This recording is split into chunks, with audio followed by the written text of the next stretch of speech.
Hey everyone, and welcome back to part 3 of this advanced tutorial of modeling a sailing ship hull using ship plans in 3ds Max. And I'll start by selecting the section of the hull we have created in part 2, Alt Q to isolate it, Z to zoom in, and I will change its color to something like red. Now, I will start by refining the topology of our created model. And as you can see here, we have a small deviation in the flow of the model topology. So I will select my model, press 1 to go to the vertex mode, and I will select this group of vertices. But before I do anything, I will enable Constrain to Edge. By enabling Constrain to Edge option, any minor tweaking I do to the position of the model vertices won't have much effect on the overall shape of the model. Now, I can start adjusting and tweaking the position of my vertices until I'm satisfied with the flow of our topology. Also, this group of vertices need a little tweaking like this. A little more tweaking like this. And this group of vertices also need a little tweaking like this. And this group of vertices need a minor tweaking like this. Let's go to the perspective view by pressing P to check the rest of our model topology. And as you can see, this vertex need a little tweaking like this. Also, these two vertices need a little tweaking like this until I'm satisfied with the flow of the topology. Now I'm satisfied with the flow of the topology of our created model. Now let's complete the modeling process of our ship hull. First, let's exit the isolation mode by pressing Alt Q. And now I want to start modeling the stern part of the hull. But first, let's unfreeze our reference image. By right-click, unfreeze all, then select our reference image, Alt key to isolate it. And let's talk a little bit about the stern of the ship. This part of any sailing ship is called the stern of the ship. It was the most beautiful part of any sailing ship. It has a captain's cabinet. It was the most decorated part of any sailing ship. Lot of ornament, decorative element. It was the most distinct part of any sailing ship in the era between the medieval till the 19th century. But modeling the stern of the sailing ship is something else. And this is because, as you can see here in the body plan, this line represents the stern of the ship. And this imaginary line here in the front view also represents the stern of the ship. And in the top view, this line also represents the stern of the ship. So, we need to create a line that looks like this in the side view and looks like this in the front view and looks like this in the top view. And this is why modeling the stern of any sailing ship is one of the most tedious parts in the modeling process of any sailing ship hull. But like always, we will make it easy for you. So show some love and subscribe to our channel. So let's exit the isolation mode. Now let's start creating the stern line. But first I will select my reference image, Ctrl V to make a copy, Alt Q to isolate it, and then in the modify panel go to the editable poly layer, enable show end result, and start adjusting the dimension of our copied reference image like this until I'm left with only the body plan. Now exit the isolation mode, right click and convert it to an editable poly like this. Now rotate it 90 degrees and move it into position. And I'm doing so because, as you can see, I want to create a front view, a top view, and a side view for our stern line. But I still need to adjust the position of the side view reference image. And to do so, I will select the side view reference image, and I will select two of the body plane lines I used to create the ship hull. Alt key to isolate all of them, go to the left view by pressing L, exit the wireframe mode by pressing F3, then I will start adjusting the position of the side view reference image like this, until both of the body plane lines are aligned with their corresponding line in the side view reference image. Now exit the isolation mode, and as you can see, now I have created a front view, a top view, and a side view for our stern line. Back to the front view. Now I'm ready to begin creating the stern line. So first I'll select all my reference images, Alt Q to isolate them, and now I will start tracing the stern line from the body plane. So go to shape, line, and start creating the new line like this.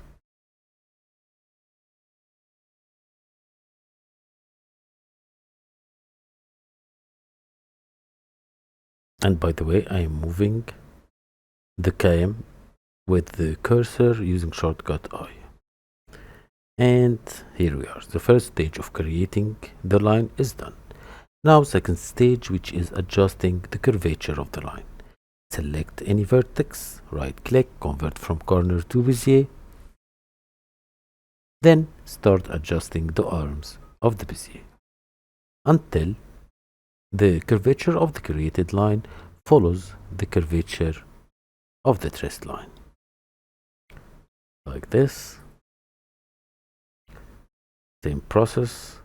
Select vertex, convert from corner to Bezier, and start adjusting the arms of the Bezier. This one, convert to Bezier. And the last one, select, right click, convert from corner to Bezier. Adjust the arms of the Bezier. This one need a little tweaking like this. Okay, and here we are. Now we have created the stern line from the body plane. Now I will enable angle snap by pressing shortcut A. Then I will rotate the stern line 90 degrees like this and go to the left view by pressing L. Now start adjusting the position of the line until it aligns with the stern line drawn on the side view reference image. Now back to the front view. Now I will move our stern line in front of the stern part in the front view like this. Now I want to create an imaginary line representing the shape of the stern line in the front view. So go to shape layer, select line, and start creating a new line. I know that our stern line will start from this point here. Then it will move upward following this inclination like this until this point here. Then since the rest of the line is hidden behind the stern part of the ship, I will predict its shape and I will give it an inclination like this. Now go to the wireframe mode, and as you can see, this is our original stern line, and this is an imaginary line we created representing the shape of the stern line in the front view. So now we will select our original stern line. I will move it closer to our imaginary line, and I will start adjusting its rotation until it is aligned as close as possible to our imaginary line like this. Now back to the left view by pressing shortcut L, and as you can see, due to the rotation of our original line, we need to readjust the position of the vertices until the line's curvature follows the curvature of the stern line in the side view, like this.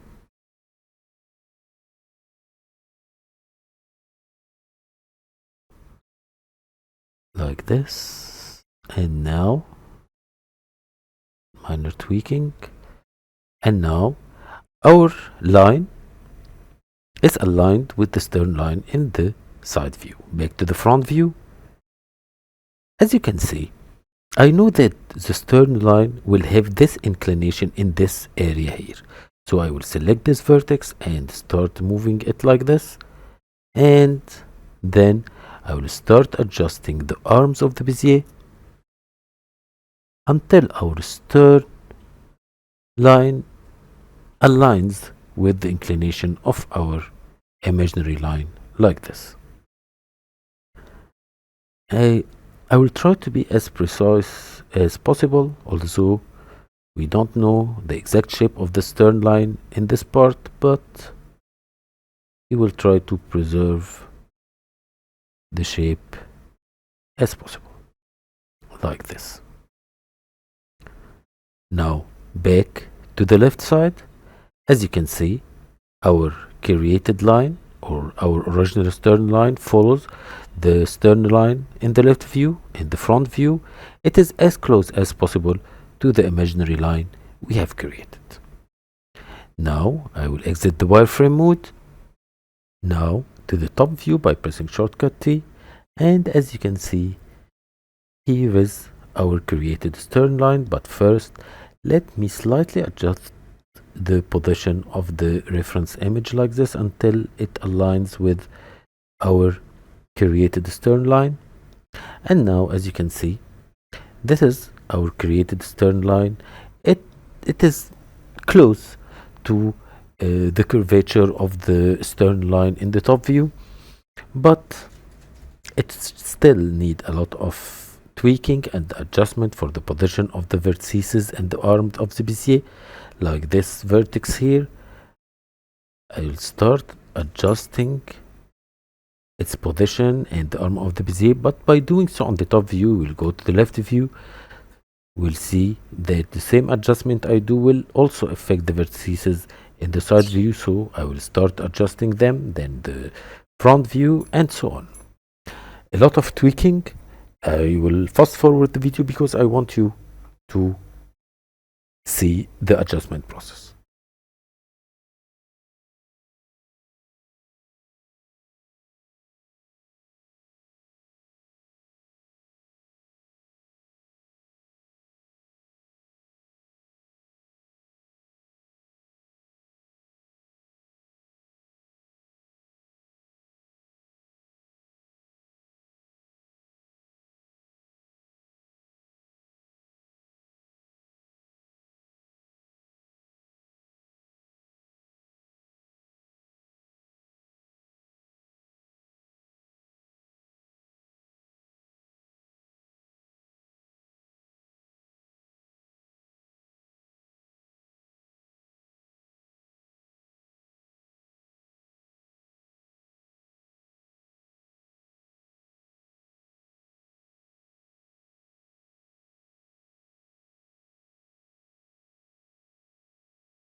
Now I have finished adjusting and tweaking our created stern line. Let me show you. But first, let me delete our imaginary line and we'll go to the top view. And as you can see, our stern line is as close as possible to the shape of the stern line in the top view. For the side view, also the stern line is as close as possible to the stern line in the side view. In the front view, we preserve the inclination of the stern line in this area here. And this is how you can create our famous stern line. Now let's exit the isolation mode by pressing Alt Q. And now I want to connect our stern line with our main object. So select both of them, Alt Q to isolate them. And now I will select my stern line and I will add an extrude modifier to it. And as you can see, by adding the extrude modifier, we created a new object, but our new object is a high poly model object, while our main object is a low poly model. Therefore, I need to reduce this high poly model to a low poly model, and I can do so by going to the line layer and reduce the interpolation from 6 to 0. And now when we back to the extrude modifier, we have created a low poly model object. But as you can see, we have lost a lot of curvature information in our line. If we increase the steps back to 6, as you can see, our line has a lot of curvature information, especially in this area here. So to deal with this problem, I will go to the segment mode and I will select this segment and I will divide it by 1. This will add a new vertex in the middle of the segment. Now, when I reduce the interpolation back to 0, you can see, although we have lost a lot of curvature information, but we preserved a small amount of curvature information in this area here. Now, back to the extrude modifier, and now our new object is suitable to be attached to our main object. So select our main object, right click, attach, and attach it to our new object. Now I want to target weld this group of vertices on this side with this group of vertices on this side. So enable target weld and start welding vertices together. As you can see, we have here an extra vertex. And to deal with this, I will go to the edge mode and I will select both of these edges, right click, connect, and I will connect them with only one edge. This will create a new vertex here. Now back to target weld and start welding our vertices together like this. Now, as you can see here, enable wireframe mode by pressing F3. Here we have two vertices on this side and we have only one vertex here on this side. And to deal with this problem, we need to create a new vertex on this edge. And to create a new vertex on this edge, we need to create a new edge loop in all of this area. And I will do so by using Swift loop and create a new edge loop here, like this. Now a new vertex was created. Back to target weld and start welding the remaining vertices like this. Now exit the wireframe mode, and as you can see, now we have connected the stern part with our main object. Still need a little refining to our object topology, but before doing anything, be sure to enable the constrain to edge option and start tweaking the position of some of the vertices just to have a uniform flow of topology. Now go to the polygon mode, select all by Ctrl A, then clear all smoothing group and add a new smoothing group to all of the vertices. And as you can see now, we have finished attaching the stern part of the ship hull with our main object, as you can see. And now let's exit the isolation mode by pressing Alt Q, and this is the end of part 3. In part 3 we learned how to refine the topology of our model while maintaining the overall shape of the model using the Constrain Edge option.